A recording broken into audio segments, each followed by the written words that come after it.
오늘 우리에게 주신 말씀은 누가복음 10장입니다. 누가복음 10장 25절부터 37절까지 말씀. 제가 가진 신약 성경은 110페이지입니다. 누가복음 10장 25절부터 37절까지 말씀을 우리 다 함께 읽도록 하겠습니다. 어떤 율법 교사가 일어나 예수를 시험하여 이르되, 선생님, 내가 무엇을 하여야 영생을 얻으리이까? 예수께서 이르시되, 율법에 무엇이라 기록되었으며 내가 어떻게 읽느냐? 대답하여 이르되, 내 마음을 다하며 목숨을 다하며 힘을 다하며 뜻을 다하여 주 너의 하나님을 사랑하고 또한 내 이웃을 내 자신같이 사랑하라 하였나이다. 예수께서 이르시되, 내 대답이 옳도다. 이를 행하라. 그러면 살리라 하시니, 그 사람이 자기를 옳게 보이려고 예수께 여짜오되, 그러면 내 이웃이 누구니이까? 예수께서 대답하여 이르시되, 어떤 사람이 예루살렘에서 여리고로 내려가다가 강도를 만나매 강도들이 그 옷을 벗기고 때려 거의 죽은 것을 버리고 갔더라. 마침 한 제사장이 그 길로 내려가다가 그를 보고 피하여 지나가고, 또 이와 같이 한 레위인도 그곳에 이르러 그를 보고 피하여 지나가되, 어떤 사마리아 사람은 여행하는 중 그가 이르러 그를 보고 불쌍히 여겨 가까이 가서 기름과 포도주를 그 상처에 붓고 싸매고 자기 짐승에 태워 주막으로 데리고 가서 돌보아 주니라. 그 이튿날 그가 주막 주인에게 데나리온 둘을 내어 주며 이르되, 이 사람을 돌보아 주라. 비용이 더 들면 내가 돌아올 때에 갚으리라 하였으니, 내 생각에는 이 세 사람 중에 누가 강도 만난 자의 이웃이 되겠느냐?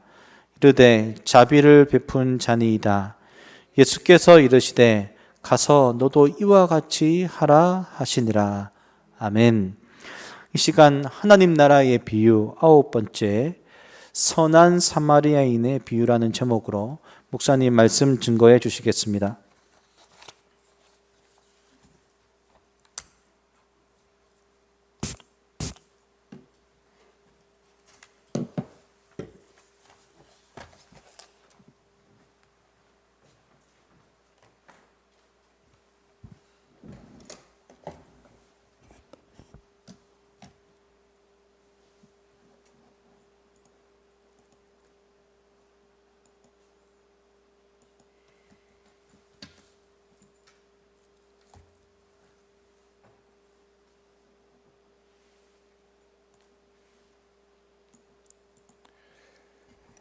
여러분 반갑습니다. 우리가 한 주간 또 여러분의 삶 속에 하나님께서 어떤 일을 행하셨는지 궁금하기도 하고, 또 직접 듣고 싶은 마음 가득 담아서 우리가 함께 모이지는 못하지만 또 우리의 예배 가운데 함께 있는 것만큼의 하나님의 또 인도가 있기를 바라는 마음으로 우리가 하나님께 예배했으면 좋겠습니다. 제가 다시 한번 기도하겠습니다. 사랑의 주님, 감사합니다. 오늘도 우리 사랑하는 한숲 주체들과 함께 예배합니다. 성령 하나님께서 우리에게 말씀하여 주시고, 그 말씀 가운데 우리가 반응하게 하시며, 그래서 그것이 우리의 삶의 예배로 이어지도록 축복하시고, 오늘도 이 영상을 보는 많은 이들에게 주의 동일한 은혜가 함께 하셔서 그들에게도 하나님의 살아계심이 느껴지는 예배가 되도록 인도하여 주옵소서. 감사를 드리며 예수님 이름으로 기도합니다. 아멘. 오늘 하나님 나라의 비유 9번째, 이제 선한 사마리아의 비유입니다. 여러분 너무나 잘 알고 계시는 비유인데요. 그런 모든 비유는 하나님 나라의 이야기입니다. 우리가 그것을 기억해야 합니다. 모든 비유는 하나님 나라의 이야기다. 여러분, 하나님의 나라는 그렇다면 어떤 나라인가? 하나님의 나라는 하나님의 뜻이 통치하는 나라입니다. 즉 하나님의 주권이 충만한 나라죠. 그렇다면 하나님의 통치는 어떻게 이루어지는가? 여러분, 세상 나라의 통치는 힘과 권력으로 이루어지지만 하나님 나라의 통치의 본질은 사랑입니다. 그리고 무엇보다 하나님 나라의 통치의 본질인 사랑을 가장 잘 보여주는 본문이 오늘 저와 여러분이 읽는 사마리아 비유입니다. 그러므로 오늘 우리가 이 비유를 통해서 보아야 할 관점은 하나님 나라의 통치의 본질인 사랑에 관한 것이다. 사랑이라는 것을 우리가 기억하고 이 말씀을 함께 보았으면 좋겠습니다. 여러분, 이 비유에 대한 해석에서 가장 압권이었던 것은요, 중세 신학자 어거스틴의 해석입니다. 여러분, 성경을 해석하는 방식에 있어서 고대 사람들이 성경을 해석하는 방식의 특징이 있습니다. 고대 사람들은 문자를 상징적으로 해석을 많이 했습니다. 문자보다 그래서 문자 뒤에 있는 의미가 더 중요한 것이다 생각했는데요. 이것을 알레고리적 해석이다 이렇게 부릅니다. 우리말로는 풍류적 해석 방법이다 이렇게 말하는데요. 그래서 상징주의적 기법은, 즉 알레고리적 해석은 본문을 문자적인 의미로 이해하지 않고 그 뒤에 숨겨져 있는 새로운 영적 의미를 찾는 데 집중합니다. 그러니까 매우 주관적인 해석이죠. 요즘은 성경을 해석할 때 한 단어 또 한 단어에 숨어 있는 문자의 의미와 본질을 찾는 이 상징주의적 기법으로 성경을 해석하지 않고요. 성경을 앞뒤 맥락과 또 문법과 또 역사적 문학적 해석을 합니다. 다른 것이죠. 하지만 옛날 사람들은 앞뒤 맥락과 상관없이 그 뒤에 숨어 있는 의미를 찾아내는 알레고리적 해석을 가장 많이 했습니다. 근데 거기에 강자가 아쉽게도 중세의 가장 위대한 신학자 어거스틴이었습니다. 그럼 여러분, 어거스틴은 오늘 본문을 어떻게 해석했는가? 상당히 재미있는데요. 예루살렘에서 오늘 본문에 보면 예루살렘에서 사마리아로 내려갑니다. 그런데 어떤 사람이 강도를 만나죠. 근데 어거스틴 해석하기를 예루살렘은 교회다, 여리고는 세상이라고 해석했습니다. 그래서 교회를 떠나 세상으로 가면 강도를 만난다. 강도는 마귀라고 해석했고 마귀를 만나서 거반 죽게 되었다. 이렇게 이 본문을 해석했습니다. 지나가던 사람들은 당시 종교 지도자라고 설명했고요. 선한 사마리아 사람은 예수님을 의미한다라고 설명했습니다. 이것은 조금 맞습니다. 그래서 예수님 34절에 보면 기름과 포도주를 그 상처에 붓고 싸매고 이렇게 되어 있잖아요. 이것을 어거스틴이 어떻게 해석했냐면 기름은 성령이다. 포도주는 예수의 보혈이다. 그러니까 성령과 보혈로 상처를 씻었다라고 해석했습니다. 그리고 34절에 보면 자기 짐승에 태워서 주막으로 데려갔다. 근데 주막은 어디냐? 주막은 교회다. 짐승은 뭐냐? 그 주막까지 사람을 인도하는 전도다, 인도다.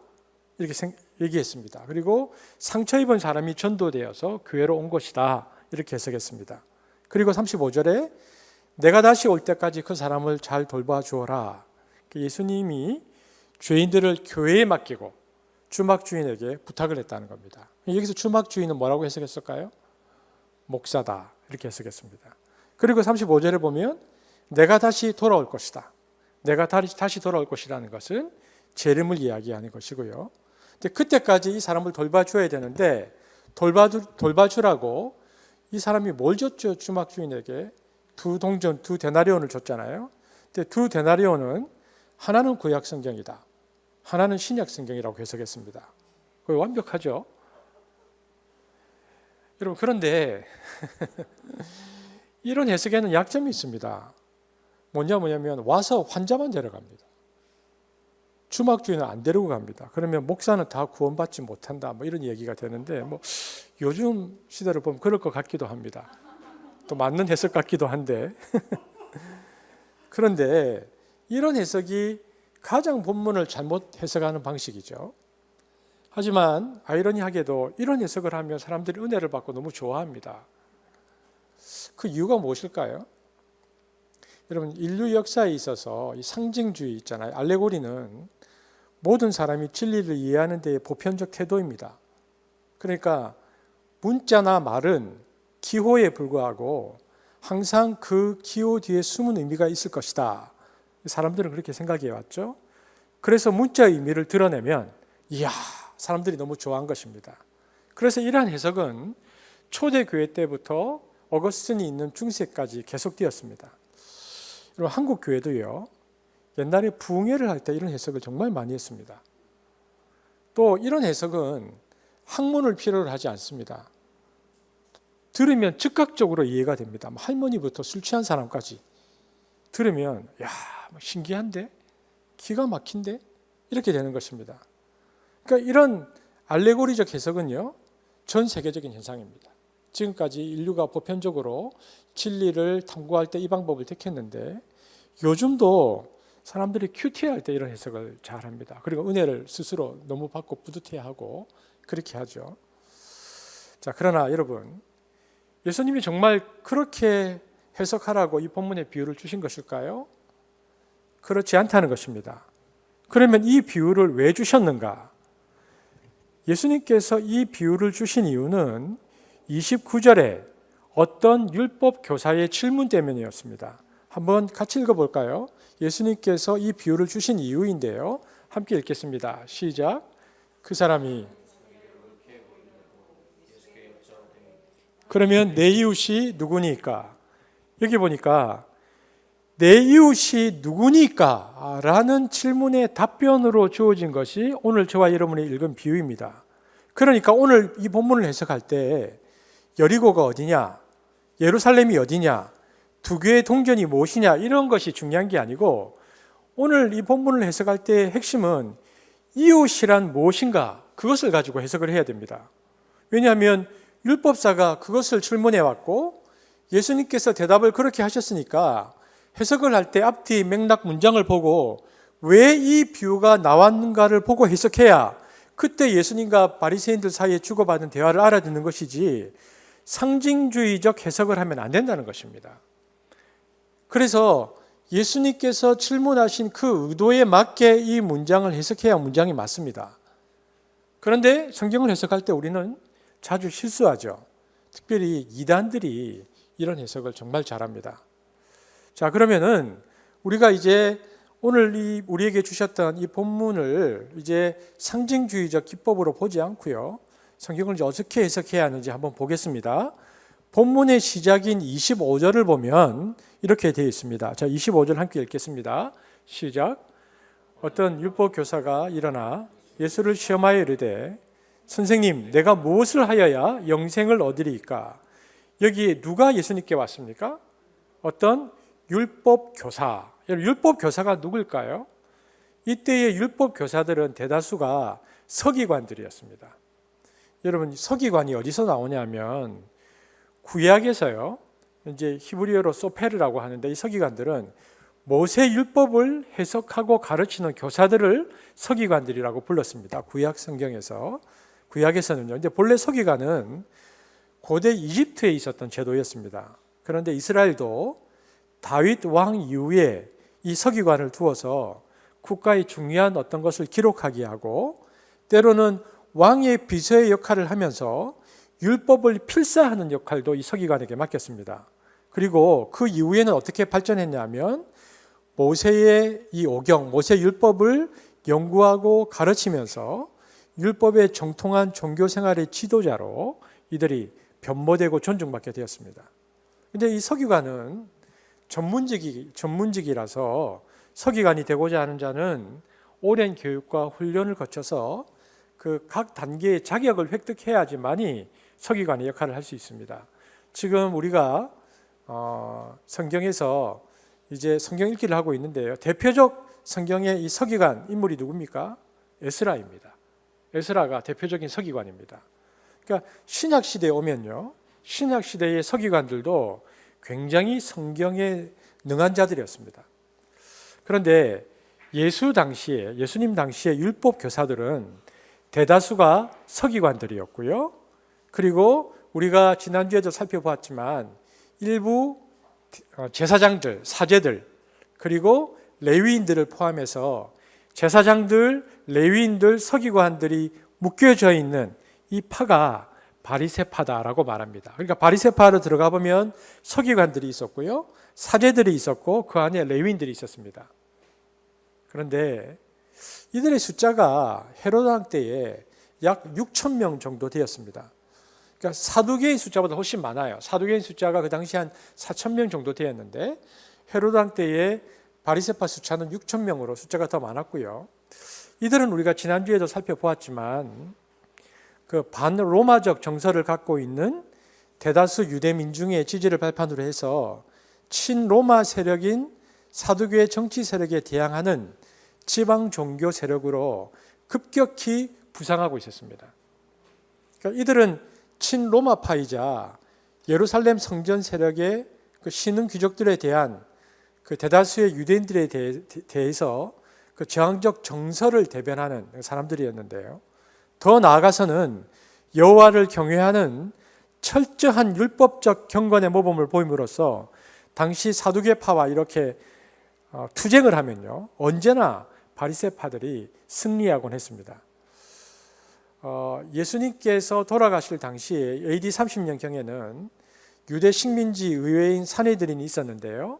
그때는 사두개파가 대다수였고 바리새파가 소수였지만 우리가 지난주에도 살펴보았지만 점점 그 영향력을 키워나가다가 AD 70년 유대 전쟁 직전에는 완전히 바리새파가 다수파가 되어서 산헤드린의 주도권을 장악하게 됩니다. 예수님의 공생의 3년을 보면요, 예수님은 대부분의 시간들을 누구하고 보냈는가? 바리새파와 보냈습니다. 왜 그랬을까요? 예수님의 그 공생의 가운데 한 3번 정도밖에는 예루살렘으로 가지 않았거든요. 예루살렘에 가야 사두개인이 있는 겁니다. 그러니까 사두개인과의 갈등과 사두개인과의 어떤 분쟁들은요, 성경에 아주 긴 시간 동안 있었던 것처럼 보이지만 실제로 그것은 일주일간에 있었던 일들을 기록한 것이고요.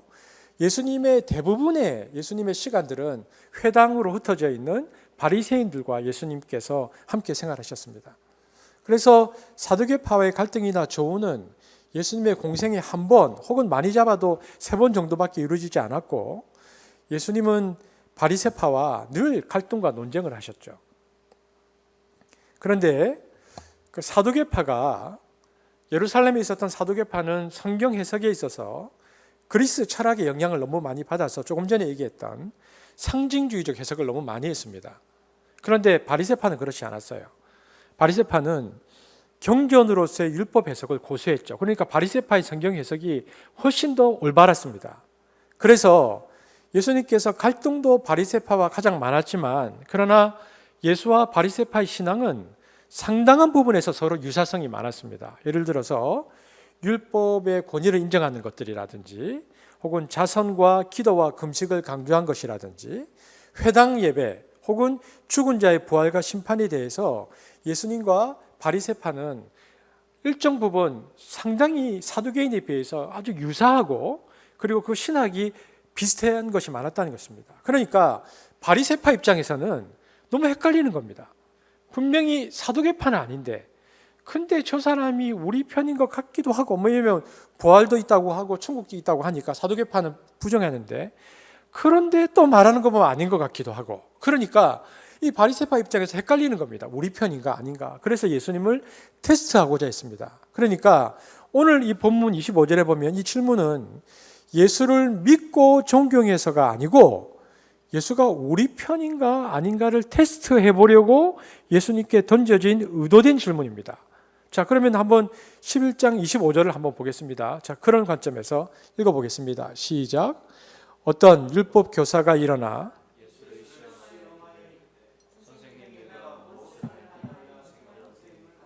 자, 여러분, 이 질문의 핵심 내용이 뭡니까? 뭘 지금 물어보고 있는 겁니까?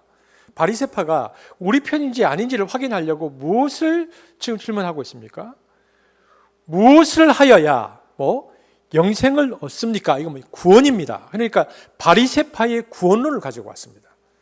바리새파들이 가지고 있는 구원론, 이 사람이 과연 우리와 같은 구원론을 가지고 있는가를 물어보려고 왔다는 것입니다. 그러면 그 당시 유대교 랍비들의 구원론은 어떤 것이었는가?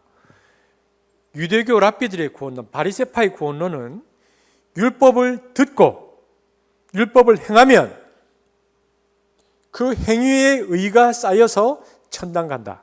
이게 유대교의 구원론입니다. 율법을 듣고 율법을 행해서 의가 쌓이면 우리는 구원을 얻는다는 겁니다. 그래서 탈무드에 보면 마지막에 하나님께서 사람을 저울에 다는데 평생 율법을 지키는 의와 율법을 지키지 않는 불의를 저울에 달아서 평생 율법을 지켜서 의를 쌓은 부분이 많으면 천당 가는 것이고 반대면 지옥 가는 겁니다. 이것이 탈무드에 나오는 유대교의 구원론입니다. 그러므로 유대인들은 율법을 지키는 것을 목숨 걸고 지키는 겁니다. 왜냐하면 현세의 짧은 시간 동안 율법을 지키는 것에 의해서 영원한 삶이 결정되니까 율법을 정말 철저하게 지켰습니다. 그래서 유대교 구원론은 지식 구원론이라는 것을 알 수 있습니다. 자기가 아는 것만큼 지키려고 한 것이죠. 율법을 알아야 구원에 이르는 행위를 할 수 있기 때문에 그래서 유대인들 바리새파의 구원론은 지식 구원론입니다. 하지만 문제는 예수님 당시에 율법을 배울 수 없던 사람들이 있었다는 것입니다. 누굽니까? 농부, 노예 같은 사람들입니다. 이들은 자유인이 아니었기 때문에 그러니까 예수님 당시에 자유인이 있었고 또 중간 사람들이 있었고 가장 아래층 사람들이 있었는데요. 자유인이 아니었던 사람들은 자유인이 아니니까 시간을 낼 수 없고 율법 학교를 다닐 수 없으니까 율법을 배울 수 없었습니다. 그런데 당시 대부분 팔레스타인에 사는 80%가 농노 아니면 소작농이었습니다. 자기가 시간을 내어서 율법을 배울 수가 없는 사람들이었죠. 여러분, 그래서 율법을 못 배우는데 어떻게 지킵니까? 지키지 않은데 어떻게 천당을 갑니까? 그래서 바리새파 사람들은 당시 대다수의 가난한 유대인들과 그리고 소작민 또 노예로 그 신분이 굴러떨어져 스스로 율법을 학습할 수 없었던 이 사람들을 암하레츠라고 불렀는데 땅의 백성들이다 라고 불렀습니다. 이 말은 이들은 율법을 알지 못하고 듣지 못했으니까 구원받지 못하는 땅의 백성들이고, 이 말은 뒤집어서 얘기하면 자기들은 구원받은 자들이고 하늘 백성이다 라고 생각했다는 것입니다. 그리고 시간이 지나도 절대로 율법을 가르쳐 주지 않기로 원천 봉쇄시킨 사람들도 있었는데 아예 천당을 못 가도록 그들은 세리와 창녀였습니다. 이처럼 당시 사회적 형편을 보면 천국에 갈 수 있는 유대교의 바리새파의 구원론에 의하면 천국에 갈 수 있는 사람은 매우 제한적이었죠. 아주 소수의 사람들만 구원받는다는 식의 구원론을 가졌죠. 그래서 바리새인들의 구원론은 지식 구원론이자 엘리트 구원론이었습니다. 우리만 구원 얻는다. 그래서 탈무드에 보면 이런 이야기가 나오는데요. 천국에 가 있는 유대인들의 거의 대부분은 우리 바리새인일 것이다. 이런 식으로 주장했습니다. 오늘 율법사는 이런 전제를 가지고 자기들이 이렇게 생각하고 있는 이 구원론의 전제를 가지고 예수님께 질문하는 겁니다. 예수님도 이 구원론에 동의하는가? 그렇지 않은가? 그것을 확인하는 질문이 뭐냐 하면 25절에 내가 무엇을 하여야 영생을 얻으리까? 이 말입니다. 그러니까 율법을 이미 알고 있어야 하고 그 율법을 지켜야 영생을 얻는다는 거죠. 그러니까 예수님도 이것에 동의합니까? 이렇게 질문한 것입니다. 그러자 예수님께서 도리어 역으로 질문하시죠. 26절에 뭐라고 되어 있습니까? 함께 보겠습니다. 시작.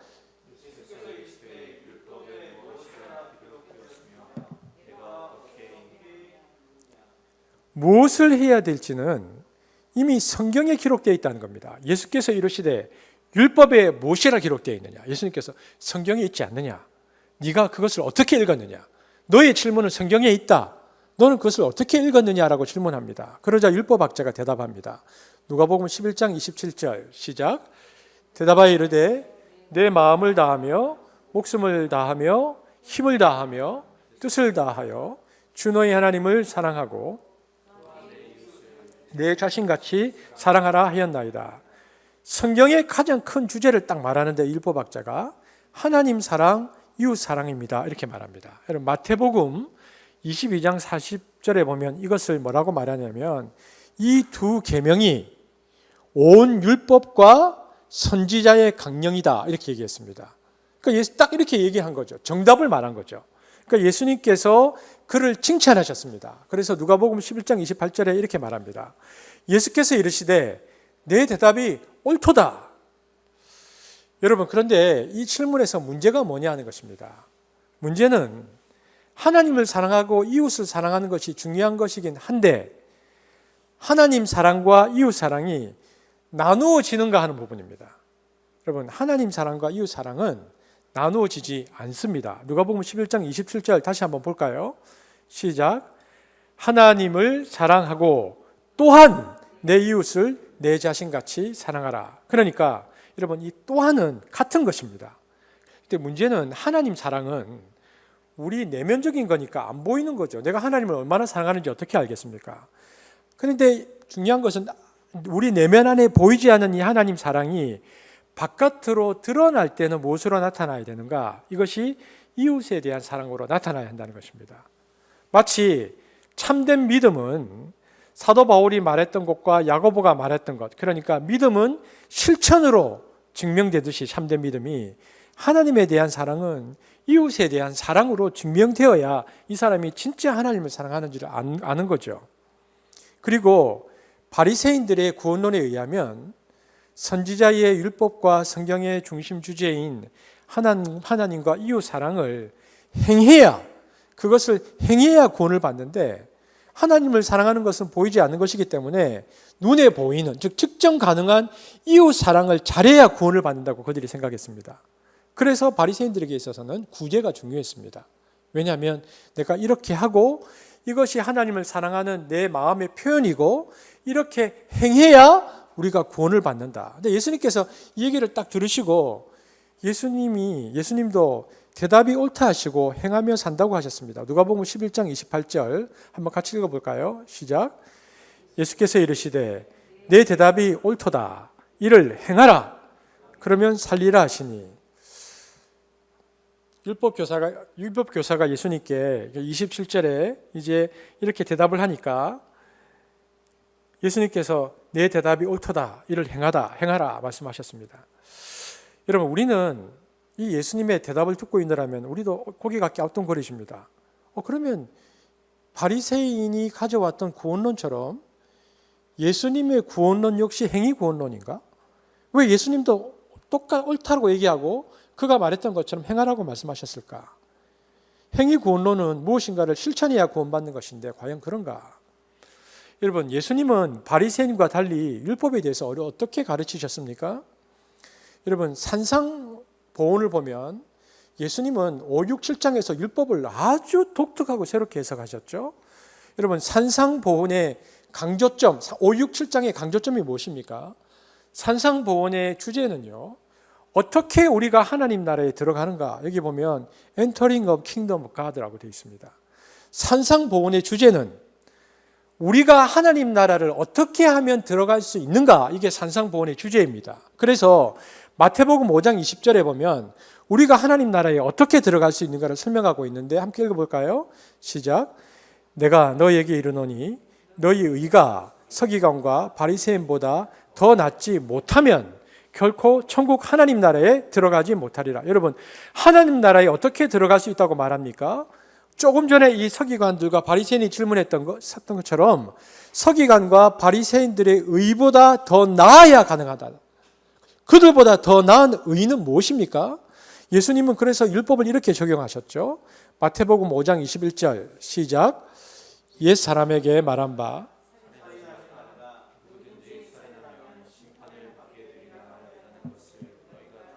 예수님께서 이렇게 말씀하시는 거죠. 너희 조상들은 사람을 죽이지만 않으면 율법을 지킨 것이고 의로운 것이라고 말했지, 바리새인들에게. 그런데 예수님은 산상보훈에서 해석을 다시 하는데 살인하지 말라는 말이 어떤 뜻인지 아느냐? 이것은 미워해서도 안 된다는 뜻이다. 미워만 해도 살인하는 것이라고 가르쳤습니다. 그래서 한번 읽어볼까요? 마태복음 5장 21절 22절 세 번역으로 읽겠습니다. 시작. 옛 사람들에게 말하기를 살인하지 말아라. 누구든지 살인하는 사람은 재판을 받아야 할 것이다 한 것을 너희는 들었다. 그러나 나는 너희에게 말한다. 자기 형제나 자매에게 성내는 사람은 자기 형제나 자매에게 얼간이라고 말하는 사람은 누구나 공의회에 불려갈 것이요 또 바보라고 말하는 사람은 지옥불 속에 던져질 것이다. 해석을 완전히 다르게 했죠. 전에는 간음 행위만 안 했으면 율법을 다 지킨 것이라고 가르쳤습니다. 왜냐하면 행위 구원론이니까. 그런데 예수님께서 뭐라고 말했냐면 간음을 해석할 때 내가 율법을 준 야훼 이름으로 말한다라면서 마태복음 5장 27절에서 28절 이렇게 해석하셨습니다. 시작. 또 간음하지 말라 하였다는 것을 너희가 들었으나 나는 너희에게 이르노니 음욕을 품고 여자를 보는 자마다 마음에 이미 간음하였느니라. 그러니까 이것은 랍비들과 매우 다른 구원론이죠. 랍비들의 구원론은 눈에 보이는 어떤 것을 행위만 안 하면 구원받는다는 행위 구원론인데 예수님의 율법관에 의하면 예수님께서 산상보훈에서 재해석하신 율법관에 의하면 모든 사람이 율법을 지킬 수 있습니까? 없습니까? 못 지킵니다. 모든 인간은 율법을 지킬 수 없다는 것입니다. 타락한 인간은 어떤 노력으로도 하나님이 원하는 원래 율법을 통해 주시는 그 의에 이루지 못합니다. 아무리 해도 어떻게 미워하지 않을 수 있습니까? 어떻게 음욕이 없을 수 있습니까? 타락한 인간이. 그렇다면 왜 예수님은 마태복음 5장, 6장, 7장에서 왜 이렇게 율법을 놓게 해석해서 모든 인간을 절망으로 몰아넣는가? 이유는 분명합니다. 그때까지 바리새인들이 생각했었던 구원과는 행위 구원론인데 내가 행위를 통한 윤리적인 노력으로 율법의 의로 구원을 받을 수 있다고 생각했는데 행위를 통한 윤리적인 노력으로는 율법의 의를 이룰 수 없고 인간은 철저히 구원을 받을 수 없는 존재라는 것을 깨달아야 내 대신 율법을 이루실 분이 필요하고 내 대신 갈보리산에서 죽으셔야 할 분이 필요한 겁니다. 그러니까 예수님이 바리새인의 율법관에 대해서 그래서 산상보훈에서 강하게 다른 해석을 하신 거죠. 그러니까 예수님의 율법 해석은 당대 랍비들과 매우 달랐습니다. 무슨 이야기입니까? 예수님은 인간이 죽어라고 율법 지켜서 구원받을 수 없다는 것을 알고 계시는 분이셨습니다. 그래서 그들을 구원하시려고 직접 이 땅에 오신 분이죠. 그런데 왜 예수님은 이 율법 구원론으로 질문하는 이 바리새인들에게 네 대답이 옳다, 그대로 행하라 라고 말씀하셨을까요? 그럼 왜 이렇게 대답하셨을까요? 여러분 이것은 소크라테스의 대화법하고 비슷합니다. 소크라테스의 대화법을 뭐라고 얘기합니까? 삼파술이라고 얘기하죠. 안에 있는 걸 이렇게 끄집어내어서. 그러니까 삼파술은 상대방이 뭔가를 전제해서 오면 그 전제를 인정해 주면서 그의 무지를 깨닫게 하고 새로운 생각을 깨닫게 하는 대화 방식입니다. 그러니까 바리새인이 막 뭐라고 말을 하니까 예수님께서 가만히 듣다가 네 생각이 맞아. 행해야 구원 얻는 게 맞아. 하나님 사랑, 이웃 사랑이 맞아. 야, 정말 네가 잘 알고 있구나. 예수님께서 네 대답이 옳다 하시고 행하면 산다. 그래서 누가복음 11장 28절에 보면 네 대답이 옳도다, 이를 행하라. 그러면 살리라. 그런데 여러분, 이게 마치 겉으로 보기에는 이 율법학자의 이야기를 동의하는 것처럼 들리지만요, 이 예수님의 대답을 자세히 보면 예수님께서 이 율법학자의 속내를 안에서부터 드러내시는 11장 28절의 대답이라는 것을 알 수 있습니다. 여기 보면 28절에 예수께서 이르시되 내 대답이 옳도다, 이를 행하라 이렇게 됐잖아요. 행하면 산다. 너희들이 그렇게 행하면 사는 걸 좋아하니까. 근데 여기 행하라고 하셨는데 이 동사가, 행하라는 동사가 현재 명령형입니다. 이게 뭐냐면 행하는데 한 번이 아니고 영원히 계속해라. 계속해서 내 이웃을 내 몸과 같이 영원히 계속해서 쉬지 않고 사랑하면 구원을 얻게 될 것이다. 이렇게 예수님께서 말씀하신 것이죠. 이것은 율법의 실천으로 한 번 혹은 두 번, 많아야 7번 율법의 구원의 실천으로 그들이 구원을 받을 수 있다는 그의 한계에 부딪히게 하는 질문입니다. 맞아. 행해봐. 그런데 계속 행해봐. 여러분 어떻게 이웃을 무한히 계속해서 사랑할 수 있습니까? 인간의 본성이 어떻게 그것이 가능합니까? 못합니다. 인간의 죄와 이기심은 이 명령을 계속하여 현재 진행 명령형으로 절대 행할 수가 없습니다. 이렇게 예수님께서 말씀하시니까 자기를 칭찬해주고 동의하는 줄 알고 맞다 자기가 얘기한 그대로 대답하니까 기분이 좋았다가 예수님의 유도신문에 딱 걸린 거죠. 그러자 그가 마침내 그의 속내를 딱 드러냅니다. 그래서 10장 29절에 그가 이렇게 질문을 딱 하는 겁니다. 유도신문에 걸려서 예수님께 이렇게 말하는 겁니다. 함께 읽겠습니다. 시작. 그 사람이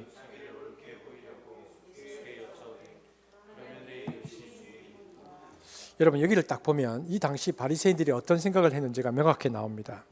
여러분 바리새인들도 모든 이웃을 무한히 사랑하여 구원받는다는 것이 불가능한 것을 이미 알고 있었습니다.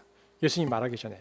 이 사람들이 얼마나 율법에 철저한 사람들인데, 그래서 이 사람들이 율법을 실천해야 구원을 받는데 자기들도 이웃을 무한히 사랑할 수 없다는 것을 알기 때문에 이 사람들이 어떤 방법을 택했냐면, 이 사람들이 내부적으로 선택한 방식은 이웃이 누구인가를 규정하는 방식을 택했습니다.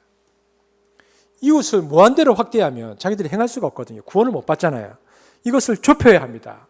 그래서 바리새파들은요, 이웃은 누구냐? 바리새파라고 정의했습니다. 6,000명만. 행위를 통해서 구원받기 위해서 범주를 좁힌 거죠. 율법의 의로 구원받기 위해서는 이웃의 범위가 좁으면 좁을수록 좋습니다. 가족들만을 이웃으로 규정하면 구원받을 사람이 굉장히 많을 겁니다. 그런데 이 율법사가 뭐라고 앞에 되어 있습니까? 자기를 옳게 보이려고. 그러니까 이것은 뭐냐면, 이 율법사는 당시에 우리의 이웃은 바리새파라고 내려진 정의의 이웃보다 자신이 꽤 넓게 이웃을 사랑하고 있다고 생각했던 사람인 것 같습니다. 아마도 당시의 이웃의 개념보다 더 넓게, 그러니까 바리새파를 넘어서 모르는 사람, 관계없는 사람을 도와준 적이 있었는지 모르겠습니다. 그러니까 이 율법사는 바리새파만이 이웃이라는 규정을 넘어서 이웃을 도와주기 있었으니까 자기의 이 의를 자랑하고 싶었고 확인하고 싶었고, 그러니까 자기는 얼마나 구원받는 게 확신하겠습니까?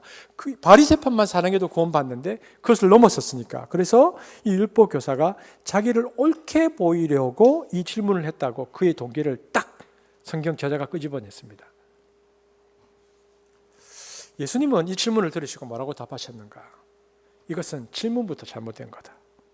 전제도 잘못됐고 질문의 의도도 잘못됐고 자기의 의에 기초한 아주 좋지 않은 이 질문이라는 것을 예수님이 아셨죠. 그래서 예수님은 율법 교사에게 왜 이렇게 질문한지를 너무나 잘 알고 계셨던 예수님은 이웃이라는 낱말의 의미를 뜻을 규정하여서 이웃은 이것이다라고 말하는 대신에 이웃을 불쌍히 여기는 사마리아 비유를 말씀하십니다. 그가 생각하도록.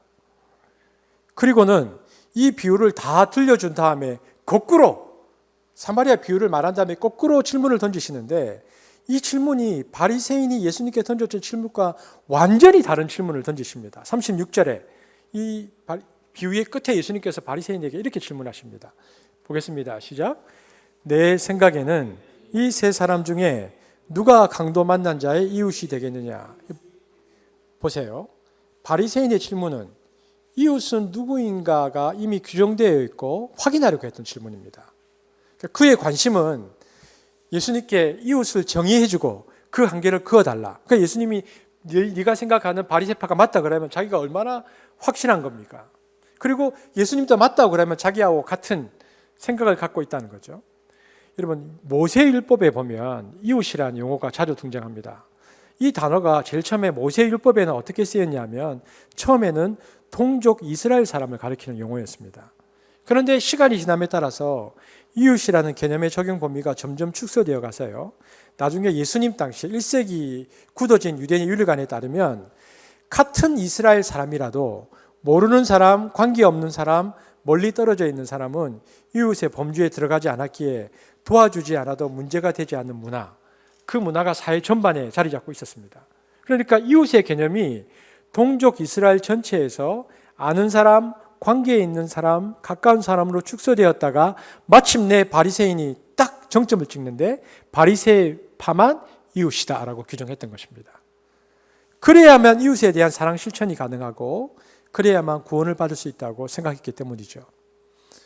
그래서 내 이웃이 누구니까? 이 질문은 당시 유대인들의 이웃관을 전제로 했는데 누가 이웃인가 하는 것에 대해서 예수님은 역으로 36절에 네 생각에는, 그런데 비유를 말씀하신 다음에 이 세 사람 중에 누가 강도 만난 자 이웃이 되겠느냐는 질문을 통해서 예수님께서 이렇게 말씀하시는 것입니다. 이웃이란 네가 말하는 것처럼 이미 어떻게 규정되고 존재되어 있는 것이 아니다. 머릿속에, 마음속에 온통 바리새인들은 카톤 민족이어야 한다. 사상이 같아야 한다. 뭐 보수든 진보든 우리 진영이어야 한다. 뭐 이런 생각으로 꽉 차 있는데 예수님은 이런 식으로 이웃이 규정되어 있지 않다고 말씀하시는 것입니다. 그래서 36절에 보면 다시 한번 같이 읽어볼까요? 시작. 내 생각에는 이 세 사람 중에 이 역질문의 핵심은 이웃은 너희들이 규정하는 것처럼 이 따옴표 안에 마침표로 이웃이 규정되어 있지 않고 이웃은 무한히 열려져 있다. 이웃은 만들어져 가야 하는 역동적 관계이지 이웃이 누구라고 규정되어 놓은 정태적 관계, 안 움직이는 고정된 그런 개념이 아니다.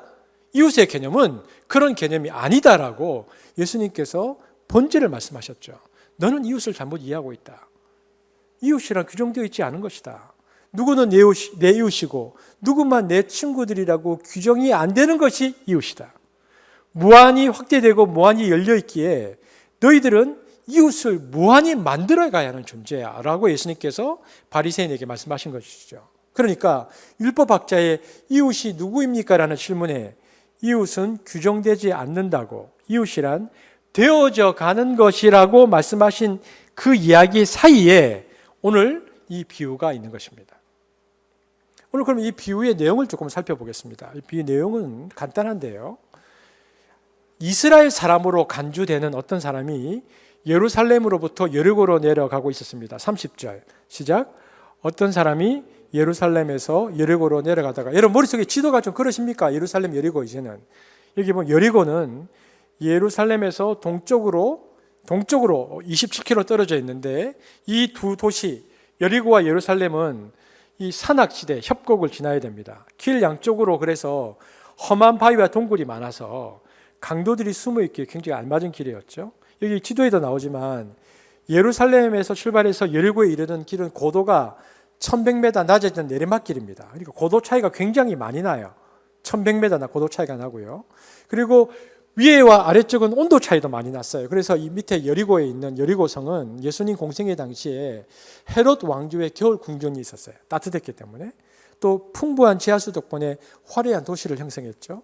그리고 이 두 도시 사이에는, 여리고와 예루살렘 사이에는 물자 교역이 활발했고 따라서 거액의 돈이 많이 오갔습니다. 그래서 이 길은 강도의 표적이 된 길입니다. 때문에 당시에 이 길은 피로 얼룩진 길이라는 별명이 있었는데, 로마 제국의 통치 아래 있었던 시절에도 강도의 출몰이 너무 심했기 때문에 이 피로 얼룩진 길을 지키기 위해서 따로 로마 부대가 파견되어 주둔했던 적도 있었다는 기록이 남아 있습니다. 이 비유는 그러면 예수님께서 만들어낸 이야기인가? 그렇지 않습니다. 역사적 사실성도 있습니다. 여기 보면 현재 이스라엘에 가면요, 선한 사마리아 주막이 있습니다. 그때 터가 있어서 복원시켰는데 실제로 있었던, 역사적인 실제로 있었던 일인 거죠. 이 주막이 있는 것입니다.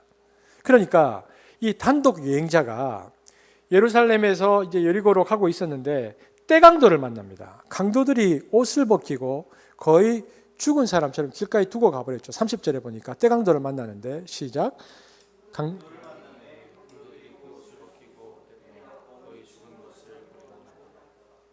마침 한 제사장이 그 길로 내려가다가 거반 죽어 길가 한쪽에 버려진 그를 보고 길가 반대쪽에서 멀찍이 피하여 지나갑니다. 31절 시작. 마침 한 제사장이 그 길로 내려가다가 그를 보고 피하여 지나가고. 제사장은 누굽니까? 아론의 후예로 각종 제사를 집행함으로 유대교 성전 예배의 중추가 되는 직분을 차지했습니다. 우리는 제사장의 생각을 유추해 볼 수 있습니다.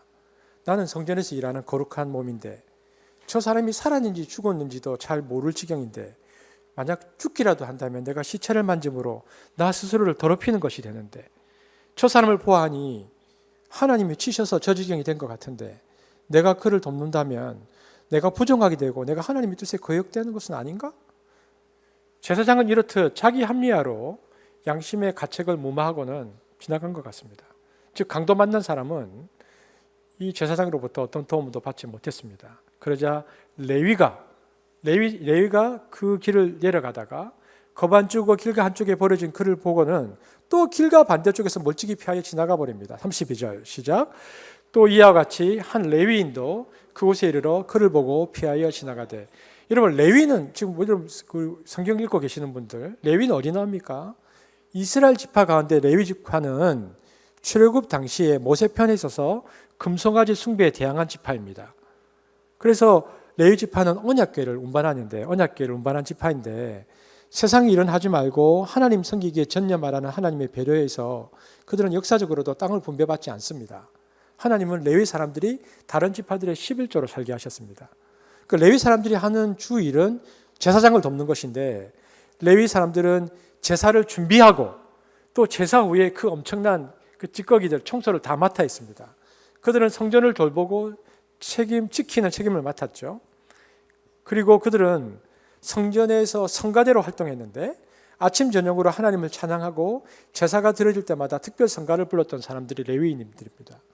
그러니까 제사장들과 레위인들은 이런 직분의 특수성 안에서 성경의 두루마리, 성전에 있는 성경의 두루마리를 관리하고 성경을 읽고 연구하고 백성을 가르쳤습니다. 그러므로 그들은 이 출애굽기 23장 5절에 이런 말씀이 있는데요. 읽어볼까요? 시작. 내가 만일 나를 미워하는 자의 나귀가 짐을 싣고 엎드러짐을 보거든 그것을 버려두지 말고 그것을 도와 그 짐을 부릴지니라. 이 하나님 말씀을 너무나 잘 알고 있었던 사람들입니다. 또 이스라엘 사람들에게 그렇게 가르치고 오는 길인지도 모르겠습니다. 생각해 보십시다. 율법의 말씀에 의하면 공경에 처한 짐승도 못 본 채 하면 안 되는데 하물며 사람은 말해서 못하겠습니까? 그러나 이들은 머리로 말씀을 알고 있었지만 그들의 행동은 달랐습니다. 그러니까 여러분, 꼭 그 사람의 사상이 그 사람의 삶과 일치하는 것은 아닙니다. 그들은 말씀을 따라 살지 않았습니다. 하나님 말씀 따로, 자신의 행실 따로였습니다. 오늘 본문을 보면 레위 사람의 마음은 제사를 준비할 때만 또는 성전에서 성가를 부를 때만 뜨거웠다는 것을 알 수 있습니다. 성전 문을 나서자마자 그의 마음은 식었습니다. 그래서 그냥 지나가 버리는 거죠. 그러면 왜 제사장과 레위 사람들이 예루살렘에서 여리고로 내려가고 있었을까요? 여리고는 제사장들과 레위 사람들이 사는 도시였습니다. 그러니까 아마 이들은 순번이 되어서 예루살렘에서 몇 주간 동안의 임무를 완수하고 집으로 이제 돌아가는 길이었을 것입니다. 제사장과 레위 사람들은 아내와 자식들이 기다리는 가정으로 바삐 걸음을 제쳐가고 있었습니다. 그래서 지나가 버렸죠. 이 길에 사마리아 사람이 나타납니다. 33절 시작. 어떤 사마리아 사람은 여행하는 중 거기 이르러 그를 보고 불쌍히 여겨. 여러분, 이스라엘 사람과 사마리아 사람은 서로를 원수로 여겼습니다. 그런데 원수 사마리아 사람이 거의 거반 죽은 것을 보고요, 그 원수의 사마리아 사람이 이스라엘 사람이 거반 죽은 것을 보고 불쌍히 여겨서 가까이 가서 포도주와 기름을 그 상처에 붓고 싸맵니다. 34절 시작. 가까이 가서 포도주와 기름은 상처 치료에 두를 수 있는 상비약이라서 여행을 떠날 때 반드시 사람들이 가지고 다녔습니다. 포도주는 살균제 역할을 했고 또 기름은 올리브 기름으로 아픔을 덜어주고 상처를 아물게 도와주는 그런 역할이었는데, 사마리아 사람이 자신이 지니고 있는 상비약을 가지고 응급조치를 해주는 거죠. 그리고는 어떻게 했느냐. 34절 시작. 자기 짐승에 태워 주막으로 데려가서 돌보아 주니라. 응급조치가 끝나고 사마리아 사람은 이 강도 만난 사람을 자신의 탈 것 짐승에 태워서 주막으로 데리고 가서 그날 밤 돌보아 줍니다. 그리고 사마리아 사람은 이튿날 떠나면서 주막 주인에게 2데나리온을 주면서 이 사람을 잘 돌보아 달라고 부탁을 하죠. 35절입니다. 시작. 그 이튿날 그가 주막 주인에게 데나리온 2를 내어주며 이르되 이 사람을 돌보아 주라. 비용이 더 들면 내가 돌아올 때에 갚으리라 하였으니. 여러분, 34절에도 돌보아 주니라, 35절에도 돌본다. 이게 에피멜레오마이라는 단어인데요. 이 두 단어가 연거푸 쓰였죠.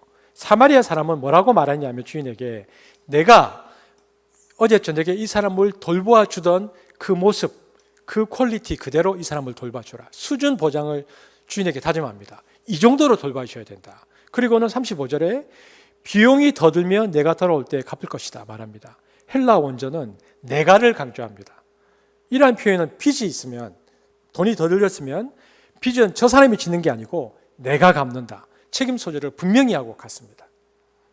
여러분, 오늘 본문을 자세히 한번 보십시오. 금방 제가 흐름을 말했는데 문장의 흐름대로 하면 여러분 좀 이상하지 않습니까?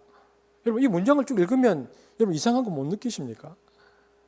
문장이 흐름대로 한다면요, 이스라엘의 종교 대표자들인 제사장이 지나갔죠. 레위 사람이 찬바람을 남기고 지나갔죠. 그러면 세 번째는 누가 나타나야 됩니까? 이스라엘 종교의 평신도인 보통 이스라엘 사람들이 나타나야 됩니다. 그런데 갑자기 엉뚱한 인물을 주님께서 등장시키는 겁니다. 문장이 그런 거 안 맞습니다. 나타나서는 안 되는 사마리아 사람이 등장함으로 듣는 사람을 딱 긴장시킵니다.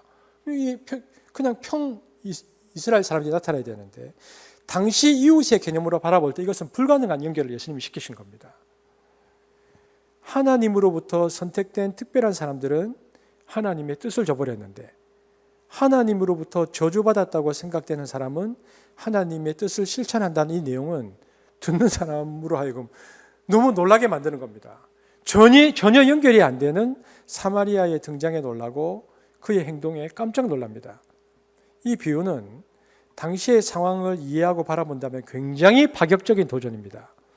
예수님은 당시 종교 지도자들에게 두고두고 생각하게 만들고 그들의 고정관념을 지금 깨고 계십니다. 여러분, 이 이야기를 오늘날 상황으로 쉽게 제가 각색해 볼게요.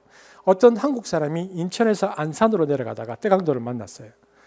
그래서 그들이 그의 돈과 가진 모든 것을 빼앗고 때려 거의 죽은 사람을 길가에 두고 가버렸는데, 마침 한 목사가 그 길을 지나가다가 그를 길가 반대쪽에서 멀찍이 피하여 지나갔습니다. 또 이와 같이 한 장로도 지나가다가 그를 보고 길가 반대쪽으로 멀찍이 피하여 지나갔는데, 그때 원수의 나라, 이제 원수가 사람마다 다릅니다. 어떤 사람은 미국이 원수래요. 어떤 사람은 북한이 원수랍니다. 어떤 사람은 일본이 원수고, 어떤 사람은 불교가 원수고, 어떤 사람은 이단이 원수죠. 어쨌든 원수의 나라라고 생각하는 사람이 좋은 일의 주인공으로 딱 나타나는 겁니다.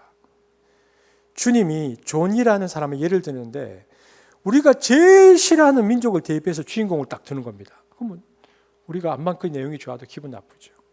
그러니까 이 이야기를 딱 하자마자 바리새인들이 어떻게 생각했을까요? 예수님 이야기를 하자마자 저 사람 친사마리아파인가? 사마리아 사람을 주인공으로 세웠으니까 이제 일본 사람을 주인공으로 세우면 어떻게 생각할까요? 저 사람 친일파인가? 이렇게 생각할 거잖아요. 왜 그러셨을까요? 이것은 의도적인 것입니다. 유대인 중에 하나를 들어서 주인공을 삼지 않는 것은 예수님이 의도된 설정인데, 바리새인들이 이웃의 개념을 좁혀놨다. 이웃의 개념이 그렇다. 예수님은 바리새인 입장에서, 그러니까 넓혀서 가장 먼 이웃, 그러니까 정확하게는 원수를 딱 등장시켜서 그들이 가지고 있었던 이웃의 고정관념을 깨고 있는 겁니다. 너희들은 이것이 이웃이라고. 예수님은 가장 먼 원수를 딱 가지고 와서 물어보는 거죠. 그러면 왜 사마리아 사람에 대해서 유대인의 감정이 특별히 나빴는가? 제가 지난주에 요세푸스 얘기했는데, 요세푸스의 유대인 역사가 쓴 책의 내용에 보면요, AD 6년에서 9년 사이에, 그러니까 이제 오늘 이 비유를 예수님께 하시기 전에 20년 전에 어떤 일이 있었냐면, 로마의 지방 장관 중에서 코포니우스라는 사람이 있었는데, 이 사람이 사마리아 그 사람들을 이렇게 끌어모아요. 그래가지고 이 사람들을 여기서 뭘 시키냐면, 예루살렘 성전에 뛰어 들어가게 해가지고 사람의 뼈를 거기다 뿌려놓고 도망가게 만들었어요. 왜냐하면 유대인들이 로마 황제를 우상 숭배한다고 숭배하지도 않고 막 하도 말을 안 들으니까 이 지방 장관이 유대인들에게 모욕을 주려고 일부러 사마리아 사람들을 꼬드겨서 성전 모독 사건을 일으킨 거죠. 성전이 이스라엘 유대인들에게 얼마나 중요한 것입니까? 이 일을 겪고 나니까 예수님 당시 유대인들은 사마리아인이라고 하면 이가 갈리는 겁니다. 우리가 가장 거룩하게 생각한 것을 더럽혔다. 이게 정서가 뭐하고 비슷하냐면, 그 일본 자객들이 들어와서 민비 우리나라 명성황후를 시해한 것과 비슷합니다. 그런 정서예요. 가장 거룩한 것을 짓밟혔다는 느낌을 받고 있는데, 이렇듯 유대인들은 사마리아인들에 대해서 이러한 이갈리는 감정을 가지고 있는데, 이갈리는 놈들 중에 좋은 놈이 있다고 지금 예수님이 비유 중에 사마리아 사람이 주인공으로 나오는 순간 예수님과 대화하고 있던 바리새인 인상이 확 굳는 겁니다. 이 대화가 굉장히 흥미롭습니다. 원수의 나라 사람이 등장하기 전까지는 그래도 이야기의 전개가 강도 만난 사람의 상황을 기준으로 펼쳐지고 있지만, 원수의 나라 사람이 등장하자마자 강도 만난 사람의 상황은 오간데도 없고요, 원수의 나라 그 사람에게만 집중합니다. 이 주객이 전도됩니다. 그리고 이 이야기의 시작이 어디에서부터인지도 의미가 없어집니다. 그리고 이 이야기는 전혀 다른 양상으로 치닫죠. 그러니까 율법사의 깊은 중심에 있는 이웃이라는 그 고정관념이 그만큼 무서운 건데 예수님께서 딱 끄집어내신 것입니다. 그래서 예수님께서 36절에 네 생각에는 이 세 사람 중에 누가 강도 만난 자 이웃이 되겠느냐? 그러면 우리가 뭐라고 대답해야 됩니까? 사마리아 사람입니다. 대답해야 되는데 정말 그 말은 하기 싫은 거예요. 그러니까 입이 이만큼 나와서 자비를 베푼 자니이다. 이렇게 말하는 겁니다. 그 말을 하기가 싫은 거예요. 차마 자기 입으로 그 말을 하기가 싫은 거죠. 그의 실존을 보게 되는 장면입니다. 예수님은 자신의 의로운 몇 가지 행위로 당시에 정이 내려진 이웃의 개념으로 자신을 드러내려고 했었던 그에게 깊은 대침으로 일격을 가하듯 이웃을 네가 섬긴다는 너의 그 진짜 중심은 뭐냐? 그렇게 말하는 진짜 너의 실존은 뭐냐? 예수님께서 그렇게 질문하신 것입니다. 예수님은 착한 사마리아인의 비유를 들면서 이웃에 대한 개념을 완전히 바꿔놓으셨죠. 그러면서 이웃이라는 단어 자체가 나를 중심으로 생각할 수 없는 단어다. 그러니까 29절에 보면 내 이웃이 누구이니까라는 율법 교사가 말한 이웃은 남이 나에게 이웃이 되어 있는 상태에 초점을 맞춰져 있는 겁니다. 이웃의 개념이 이기적인 관점에서 말해주고 있을 뿐만 아니라 수동적이고 자기 중심입니다. 그런데 36절에 예수님이 뭐라고 말하겠습니까? 누가 강도 만난 사람의 이웃이 되겠느냐? 예수님의 말씀은 이웃은 내가 남에게 이웃이 되어주는 일에 초점이 맞춰져 있습니다. 그러니까 이웃의 개념이 이타적인 개념에서 말하여지고 있고 능동적이고 남중심적이죠. 남이 너에게 이웃이 되어주기를 바라지 말고 네가 먼저 남에게 이웃이 되어주라 말씀하시는 겁니다. 여러분, 우리는 항상 이웃을 규정하려고 합니다. 나와 친한 사람, 가치관이 같은 사람, 생각이 같은 사람, 편한 사람, 이런 사람으로 이웃을 규정하고 그 안에 있는 사람들하고만 살아가려고 합니다. 그것이 인간의 본성이기도 하죠. 자, 그럼 오늘 냉정하게 우리 자신을 한번 돌아봅시다. 나에게 있어서 이웃은 누구입니까? 지금 예배를 드리고 있는 여러분에게 있어서 이웃은 누구시죠? 우리에게 있어서 이웃이란 나를 중심으로 해서 나와 가까운 사람들이 이웃입니다. 그래서 이웃은 대개 혈연, 지연, 학연 혹은 우리 교우들로 맺어져 있습니다. 그래서 남의 부모보다는 나의 부모가 내게 더 가깝고 저 지구 반대편 아프리카에 사는 낯선 사람보다는 아무리 밉더라도 내 동족이 내게 더 가까운 이웃입니다. 이웃은 그래서 나에게 기본적으로 가깝고 잘 대해주는 사람이죠. 나를 존중해주고 나를 위해주는 사람이 이웃입니다. 그런데 예수님은 오늘 우리에게 놀라운 도전을 하십니다. 이웃은 그렇게 규정되지 않는다는 것입니다. 누구만을 사랑하고 누구만을 더 사랑한다. 나는 내 마음 맞는 사람만 사랑한다. 이렇게 생각하는 자체가 바리새적인 생각이다라고 예수님께서 말씀하시는 것입니다. 그래서 누가 나의 이웃입니까? 라는 그의 질문에 예수님께서는 사마리아인의 비유를 통해서 이웃을 혈육과 종족과 종파와 끼리끼리 집단을 뛰어넘어서 정의를 내리고 계십니다. 모든 인간이 이웃이다. 원수까지도 이웃이다. 여러분, 원수가 누구입니까? 원수는 내가 사랑할 마지막 사람인데 세상 모든 사람을 내 앞에서 한 줄로 딱 세우면요, 맨 마지막에 있는 사람이 원수입니다. 근데 내가 만약 원수를 사랑할 수 있으면 세상의 모든 사람을 사랑할 수 있다. 그러니까 원수라는 단어로 세상 모든 사람을 담아내는 예수님의 수사학을 보게 됩니다. 예수님은 이웃의 외연을, 바리새인들은 딱 이렇게 좁혀놨는데 이웃의 외연을 혈연, 동족, 지연, 학연을 떠나서 모든 인간에게로 넓히고 계십니다.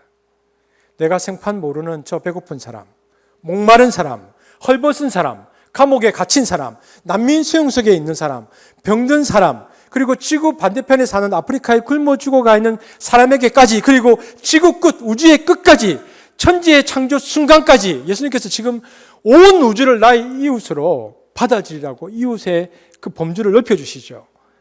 이것을 예수의 휴머니즘이라고 말합니다. 예수님의 인간 사랑은 편파적이지 않습니다. 가까운 사람만을 사랑하라는 것이 인간의 본성인데 예수는 우리에게 놀라운 도전을 하시는 거죠. 이웃은 그렇게 규정되지 않는다라는 것입니다. 오늘날 우리를 가로막고 있는 이웃의 장벽들이 있습니다. 예수님이 말씀하신 것처럼 살지 못하는 장벽이 뭘까요? 아마 인류 역사상 가장 오래된 장벽은 남성과 여성의 성적인 장벽일 겁니다. 이게 잘 안 좁혀져요. 자본주의 사회에서의 가장 큰 차이는 경제적 신분의 차이입니다. 부자와 중산층과 가난한 자, 그리고 보십시오. 인종, 국가, 종파, 사상, 정파성, 이데올로기가 이웃을 다 막고 있습니다. 그런데 예수님은 오늘 이 비유를 통해서 모든 것들을 넘고 넘어야 됩니다. 넘고 넘어야 된다. 규정을 짓지 말고 이웃을 삼으라. 인종에 상관없이, 국가에 상관없이, 신분에 상관없이, 계층과 상관없이, 사상과 상관없이 무조건 도와줘라. 그래서 그들과 이웃 관계로 들어가라. 무조건적인 사랑으로 이웃을 만들어 가라. 근데 여러분, 제가 아까 말씀드렸잖아요. 오늘 이 비유가 어떤 비유라고요? 하나님의 나라의 비유.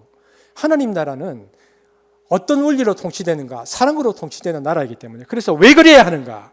그래야 타락 이후에 미움과 원수 관계로 가득 찬 이 세상에 그렇게 해야 하나님 나라가 들어온다.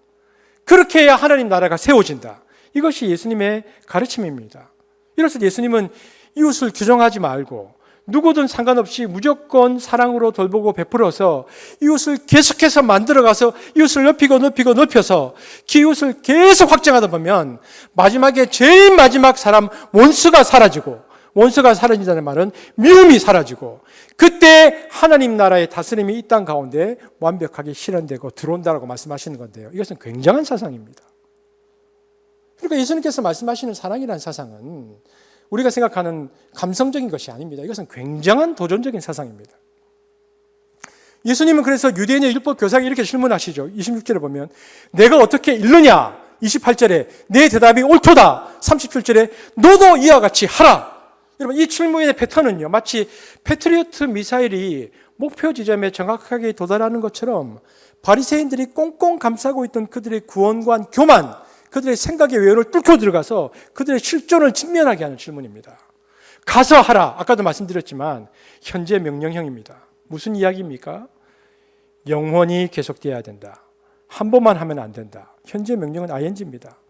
이 말은 이웃을 규정하지 말고 바리새파든 사두개파든 다른 종파든 유대인이건 이방인이건 남자이건 여자이건 자유인이건 종이건 우리를 괴롭히는 로마인이건 상관없이 이웃의 외연을 넓혀가라는 말씀입니다. 여러분이 이 질문했던 바리새인이라면 이야기를 듣고 어떤 생각이 듭니까? 지금 여러분이 바리새인이라면 예수님이 이웃을 이렇게 규정한다면, 이웃이 무한히 만들어져 가야 하는 인간관계로 이야기한다면 딱 들으면서 이런 생각이 들겠죠. 나는 이것을 행할 수 없어. 이것을 행해서 계속해서 구원을 얻는 길이 없다. 난 이걸 못하겠다라는 결론에 도달합니다. 예수님은 그래서 그들이 그토록 자랑하는 행위의 율법의 한계 앞에 그들을 딱 세우십니다. 즉 인간의 의와 인간의 이기적 사랑의 한계를 직면하게 하죠. 그리고는 절망하게 만듭니다. 산상보훈에서 율법을 높게 해석해서 모든 인간을 절망으로 몰아넣는 것과 똑같은 패턴입니다. 왜 그렇게 하셨을까? 이유는 분명합니다. 내가 행위를 통한 윤리적인 노력으로는 율법의 의를 이룰 수 없고 구원을 받을 수 없는 존재라는 것을 깨달아야 내 대신 십자가에서 죽으실 그분이 필요하기 때문입니다. 주님을 말씀하셨습니다. 그래서 누가 내 이웃이냐고 규정하고 정돈하려고 하지 마라. 이웃은 그렇게 이미 존재하는 것이 아니다. 이웃은 만들어져 가야 하는 것이다. 역동적인 관계다. 듣고 하나님 나 도저히 못하겠는데요? 그들이 그 한계 앞에 정직하게 서게 되면 그것이 바로 죄를 인정하는 겁니다. 그래서 율법과 행위의 깊은 본질인 인간의 교만과 자기 중심과 이기심을 보게 되고, 그래서 회개하고, 그래서 예수님을 영접하면 성령이 오시고, 성령은 우리의 이기적인 본성을 하늘의 성품으로 조금씩 변화시켜 가면서 온 세상의 원수 관계를 친구의 관계로, 이웃과 사랑의 관계로 조금씩 변화시켜 가신다는 것입니다. 이렇듯 이웃의 관계를 성령의 도움으로 바꾸어 가는 것을 하는 것이 그리스도인이고 기독교입니다. 하나님 나라의 변혁은 로마인 쫓아내고 이스라엘을 정치적 왕국으로 세우는 것이 아닙니다. 누구를 죽이는 것이 아니라 사랑으로 세상을 섬기는 것입니다. 희생과 용서와 죽음으로 그리고 섬김으로 이 땅 가운데 임하고, 그래야 하나님 나라는 확장되는 것입니다. 이것이 하나님 나라의 통치의 원리입니다. 하지만 이것이 인간의 본성과 대치되는 일이기 때문에 그래서 우리는 하나님의 능력을 구해야 합니다. 사랑의 힘을 받아야 합니다. 이것이 성령 충만입니다. 우리가 성령의 열매를 구하는 이유는 하나님 나라 때문입니다. 여러분, 성령의 열매는 사랑입니다. 그것이 이 세상을 바꾸는 하나님 나라의 변혁의 시작이기 때문에 우리가 성령의 충만을 받는 것이지 내가 병났고 나의 이기적인 욕심 때문에 성령 충만을 요구하는 것이 아니라는 것입니다. 그런데 우리 한국교회 그리스도인들은요 너무 정파적이고 사상적 진영 논리에 갇혀서 바리새화 되어 버렸습니다. 대한민국은 서로의 진영 논리로 악을 쓰고 싸우고 이해관계로 갑을관계로 싸우기 때문에 아마 이 본문에서 가장 마음에 걸리는 사람이 대한민국 사람일 겁니다. 전 세계에서 우리가 가장 똑똑한 것 같고 가장 정의로운 것 같지만 의외로 주님이 보시면 굉장히 편파적입니다. 우리는요 굉장히 종파적이고 분파주의자고 진영 논리자고 굉장히 원수가 많습니다. 그래서 우리에게는 분노가 많고 원수가 많고 미움이 많아요. 그러니까 오늘 본문에서 가장 찔리는 사람이 2000년 경제 유대인들과 오늘 우리 한국 그리스도인들 겁니다. 너무나 유사해요. 정서가. 밤낮으로 저 사람이 우리의 사랑을 베풀 대상인가 아닌가 계산하다가 아무것도 못해요. 여러분 자기 자식도 나와 다른데 그렇게 하다 보면 자기 자식 사랑하기도 힘들어요. 얼마나 인간이 이기적인데 예수님은 원수가 내 집안에서 나온다고 했는데 부모 자식 간에도 마찬가지인데 인간이 그런 존재인데 따지기 시작해서는요 사랑할 대상이 없습니다. 그러면 이웃은 존재할 수가 없게 됩니다. 그래서 주님이 뭐라고 말씀하시는가? 누가 내 이웃이냐고 규정하고 정돈하려고 하지 마라. 이웃은 그렇게 이미 존재하는 것이 아니다. 이웃은 만들어져 가는 것이다. 역동적인 관계들이다. 사랑을 통해서만 만들어가라. 그리고 그것을 계속하라. 그래서 예수님께서 그래서 이 계명을 주신 것입니다. 요한복음 13장 34절 읽겠습니다. 시작. 새 계명을 너희에게 주노니 서로 사랑하라. 내가 너희를 사랑한 것 같이 너희도 사랑하라. 35절 시작. 너희가 서로 사랑하면 이로써 모든 사람이 너희가 내 제자인 줄 알리라. 주님께서 제자들에게 서로 사랑하라고 말씀하신 것은 세상 사람들과 다른 사랑을 행하라는 겁니다. 바리새인들이 말했던 그 이웃을 규정하지 말라는 것입니다. 바꿔 말하면 세상 사람들과 전혀 다른 사랑을 행하는 것만이 스스로 주님의 제자됨을 증명하는 것이다. 우리가 그토록 사랑을 외치면서도 세상 사람들에게 그리스도인으로 인정받지 못하는 이유는 우리의 사랑이 타산적이고도 이기적인 세상 사람들의 사랑과 전혀 다를 바 없기 때문입니다. 하지만 사마리아 비유를 통해서 예수님께서 제시하신 사랑은 다르죠. 그러나 우리가 이 본문을 우리에게 적용하려고 하니까 그러나 이것이 너무 지나친 이상주의 같고 너무나 무리한 요구처럼 들리기도 합니다. 그러나 그렇게 생각하는 것은 사랑을 인간의 능력이나 감정에 종속시키기 때문입니다. 여러분 성경에서 말하는 사랑은 감정이나 정열이 아니고요. 더군다나 소유욕을 얻을 수 있는 게 아닙니다. 사랑은 신적인 겁니다. 신적인 사랑이란 이웃과 원수, 착한 이들과 못난 이들을 가리지 않고 모두를 품어주는 어머니와 같은 마음에서 나오는 것인데 이 말은요, 이 사랑은 절대로 인간의 마음에서 나올 수 없다는 겁니다.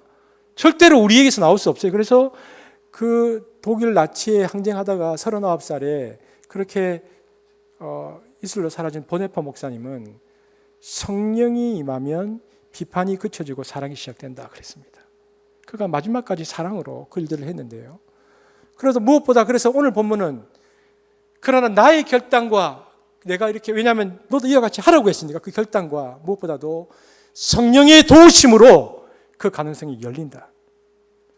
그래서 우리가 이 본문 앞에서 조금씩 그리스도인들이 이 외연을 높여가면 주님이 오셔야 그 하나님 나라가 완벽히 임하지만 그러나 조금씩 하나님 나라는 확장된다. 이렇게 말씀하고 계시는 겁니다. 그러나 제사장과 레위 사람들은 하나님을 사랑한다고 말하면서도 하나님 사랑하는 게 신용에 그쳤죠. 그리고 그들은 하나님을 사랑하지 않음을 드러냈습니다. 자, 이제 말씀을 맺겠습니다. 그러므로 오늘 본문은 우리에게 도전하죠. 제사장과 레위 사람의 모습에서 너는 너의 모습을 확인했느냐? 멀찍이 피하여 지나가는 종교 지도자들에게서 너는 너의 모습을 보느냐? 이제 나는 오늘 이후에 내 인생의 길에서 강도 만난 사람을 데려다 놓겠다. 그리고 나는 내게 도전하겠다. 너는 사마리아 사람처럼 그렇게 살 수 있는가? 이웃을 규정하지 않고 그렇게 할 수 있겠는가?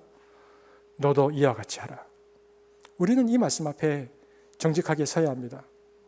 오늘 매체를 보면 분열과 갈등이 너무나 심화되는, 그래서 이제는 미움을 넘어서 원수의 지경이 너무나 일상화된 이 세계 속에서 오늘 우리가 이 본문 앞에서 구해야 하는 것은 성령의 도우심으로 성령의 열매의 사랑을 받고 이웃의 외연을 높여가면서, 그래서 이 편견과 선입관에 이 세상을 뛰어넘고 하나님의 사랑의 도구로 쓰임받아서 하나님의 나라의 통치가 이 땅 가운데 임할 수 있도록 우리가 쓰임받는 공동체가 되는 것입니다. 우리가 그렇게 하나님께 쓰임받는 공동체가 되어지기를, 그래서 우리가 그것에 집중할 때 하나님 나라가 확대되고 임한다는 것을 믿음으로 고백하는 한습이 되기를 주님의 이름으로 축복합니다. 기도하시겠습니다. 사랑의 주님 감사합니다. 오늘 우리는 예수님께서 우리에게 던지신 엄청난 도전 앞에 있습니다. 사랑은 우리에게 던져진 도전이었습니다. 인간의 본성인 우리의 본성으로 할 수 없는 어떤 것, 그러나 성령이 우리에게 오시고 우리가 우리의 한계를 절감하며 성령과 함께 조금씩 이웃을 확장하다 보면 하나님 나라가 이 땅 가운데 그렇게 임하고 확장된다고 말씀하십니다. 주님, 이 말씀 앞에서 우리가 실천하며 적용하며 그렇게 쓰임받는 우리가 될 수 있도록 축복하여 주옵소서. 감사를 드리며 예수님 이름으로 기도합니다. 아멘.